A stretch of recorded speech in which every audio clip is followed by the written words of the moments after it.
It's time now for Better Money, and Eric Hogarth is a certified financial planner and partner at Johnson Brunetti. He's here today because we're talking about your frequently asked questions on something called a required minimum distribution. Thank you for being here. Great to be here. Yeah, a little retirement talk. So a lot of people have sent in these questions, and I'm going to give you 3 of them. The first one is, I own 2 IRAs. Do I need to take an RMD from both? And you might want to tell people what an RMD is. Fair. So an RMD is a required minimum distribution, right? So a lot of where this comes from is I'm working, I save into a 401k, you get to retirement, you get into your 60s, maybe that 401k, you turn it into an IRA. Point is, you've never paid taxes on the money, which is why it grew so much, which is great.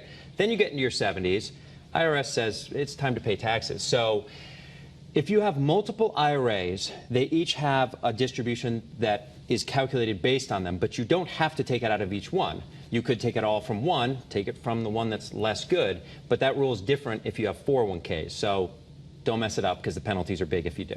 All right, so you need to ask those questions, but do I need to take an RMD from both? And the answer would be, I guess, no. No. It's based on both, but it doesn't have to come out of both. Okay, so this is why you really want to talk to a financial advisor.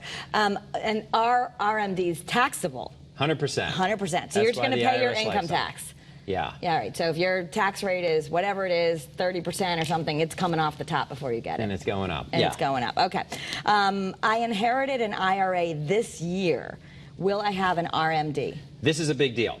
So the rules on beneficiary IRAs and beneficiary RMDs, distributions coming out of them, have changed significantly in recent years. Okay. Now, keep in mind that if it is your spouse, none of what I'm about to say applies. The rules are different for spouses. But grandma leaves you her IRA. Right. You've got to start taking money out of that, regardless of how old grandma was, regardless of how old you are. You've got to drain that account within 10 years, and there's an amount that you have to draw out every year. Do I have to take one out in the first year? It depends whether or not grandma already did.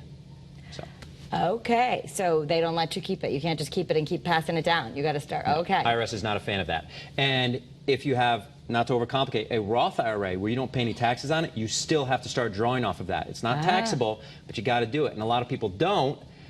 I was just talking to someone whose dad went through this, and they got a 7-figure fine for messing up their RMDs. It was a lot of money, but over $1 million in penalties and taxes. You don't want a 7-figure fine. Don't do that. We have an offer. It's free for everyone listening. It'll explain it even more. You get your free copy of this, Understanding RMDs, Understanding Required Minimum Distributions, by going to BetterMoneyTV.com, and you'll send it off to people for free. Send it off. It's free. It'll help you. This is a murky subject. Don't mess it up. Get some advice. All right, Eric, thank you so much. Of course. That's Better Money.